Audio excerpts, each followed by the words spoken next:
Assalamualaikum warahmatullahi wabarakatuh. Dengan saya Suci Saktiananda dari Universitas Putra Indonesia YPTK Padang, Fakultas Ilmu Komputer jurusan Sistem Informasi. Nah, saya berasal dari Sistem Informasi 16.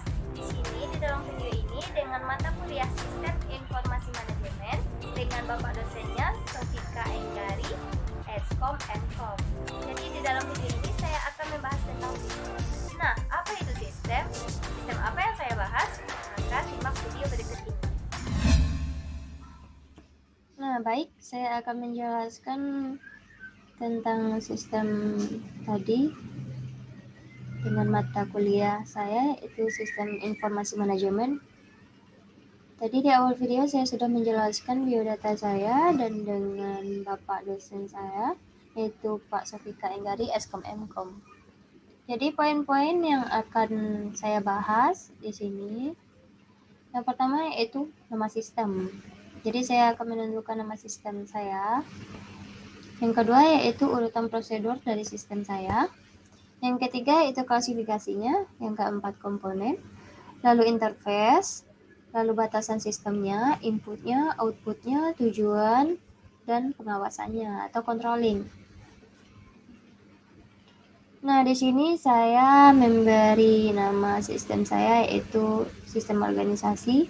Jadi saya memilih sistem organisasi secara umum saja. Nah, bagaimana urutan prosedurnya? Yang pertama yaitu penetapan dan pengimbangan aktivitas. Yang kedua yaitu penyusunan organ atau wadah. Yang ketiga, mengisi organ dengan tugas, kekuasaan, wewenang, dan tanggung jawab. Yang keempat yaitu menghubungkan organ satu dengan yang lain dengan garis wewenang dan tanggung jawab. Yang kelima yaitu melengkapi organ dengan alat perlengkapan yang diperlukan. Yang keenam yaitu penempatan orang yang tepat pada masing-masing organ. Yang ketujuh, membuat bagan organisasi. Selanjutnya, golongan klasifikasi. Jadi, golongan klasifikasi dari sistem organisasi itu sendiri yaitu sistem terbuka. Jadi, sistem ini cukup fleksibel, tidak kaku seperti sistem tertutup. Lalu komponen dari sistem organisasi. Nah, yang pertama itu ada strategi. Nah, kita itu memerlukan strategi dalam membangun sebuah organisasi. Untuk interface-nya, kita menggunakan user interface. Yang kedua yaitu struktur. Dalam organisasi, kita perlu menyusun sebuah struktur. Nah, di sini interface-nya ada user dan tulisan. Yang ketiga yaitu sistem. Dalam sebuah organisasi, tentu saja kita memerlukan sistem. Nah, untuk interface-nya ada user dan pemikiran. Jadi kita memerlukan pemikiran untuk mengetahui apa sistem dari organisasi kita sendiri. Yang keempat ada staff. Staff atau sumber daya ya, sumber daya manusia. Jadi interface-nya itu user dan pengisian form. Nah, kita perlu merekrut orang untuk masuk ke dalam organisasi kita sesuai dengan keahliannya nanti. Nah, masuk ke dalam skill itu nanti ya. Nah, masuk ke dalam skill. Skill ini interface-nya membutuhkan interaksi secara langsung. Yang keenam yaitu style. Organisasi tentu saja memerlukan style. Style ini akan menjadi ciri khas dari organisasi itu sendiri. Nah, interface-nya memerlukan interface grafis dan ide. Yang ketujuh yaitu shared value. Share value yaitu dalam sebuah organisasi kita harus menanamkan nilai-nilai dalam organisasi tersebut.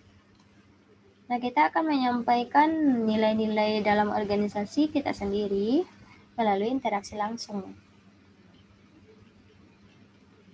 Nah, batasan sistem. Batasan sistem organisasi cenderung fleksibel, namun organisasi dapat dibatasi sesuai dengan kemampuan dan syarat serta ketentuan untuk masuk ke dalam organisasi tersebut. Sehingga organisasi tersebut memiliki batasan hanya menerima anggota organisasi yang memiliki keahlian tertentu. Nah, ini tergantung bidang organisasinya. Misalnya ada organisasi kampus, nah keahlian apa yang dibutuhkan seperti public speakingnya atau yang lainnya. Nah, untuk inputnya yaitu ada sumber daya, man, money, method, material, machine. Nah, ini pasti sudah kita ketahui ya. Man itu manusia, money itu uang, metode, ada material dan machine atau alatnya. Lalu kemudian infrastruktur. Infrastruktur ini bangunan. Jadi dalam organisasi kita memerlukan sebuah tempat. Pasti memerlukan sebuah tempat ya untuk menjalankan organisasi kita sendiri. Nah, serta kualitas dan kuantitas yang jelas. Untuk outputnya yaitu kegiatan terlaksana dengan baik, peserta dan masyarakat puas dengan organisasi tersebut. Nah, jadi itu outputnya. Lalu kita masuk ke tujuan organisasi itu sendiri. Nah, organisasi ini merupakan wadah bersama-sama untuk mendapatkan keinginan yang bermanfaat secara bersama-sama sebagai tempat untuk melatih dan menambah pengetahuan, pergaulan, kemampuan, kemandirian, serta sumber daya yang dimiliki. Untuk kontrol dan pengawasannya, nah ini untuk kontrol dan pengawasan. Yang pertama yaitu perencanaan yang matang. Tanpa perencanaan, semuanya hampir sia-sia ya, seperti kita ingin mendapatkan nilai tinggi tapi kita tidak berusaha maksimal, kita tidak merencanakan dengan baik, tidak menjadwalkan dengan baik, tidak membagi waktu dengan baik, tidak mungkin nilainya tinggi dengan percuma saja gitu. Pasti ada usaha dan memikirkan perencanaannya dengan matang. Yang kedua, pengukuran hasil pelaksanaan kegiatan. Yang ketiga, pengawasan secara langsung untuk mencegah terjadinya kelalaian nanti dalam proses organisasinya, dalam mengerjakan suatu tujuannya, nanti akan diperlukan pengawasan atau controllingnya secara langsung. Lalu kemudian pemimpin membagi bidang kontrol agar lebih mudah dalam proses mencapai tujuan. Nah, nanti ini seperti misalnya si A mengerjakan ini, nah nanti akan diawasi dengan si ini. Nanti si ini akan membahas si A, si ini membahas si B, si ini membahas si C. Nanti dia akan membahas berbagai bidang sehingga prosesnya itu lebih mudah.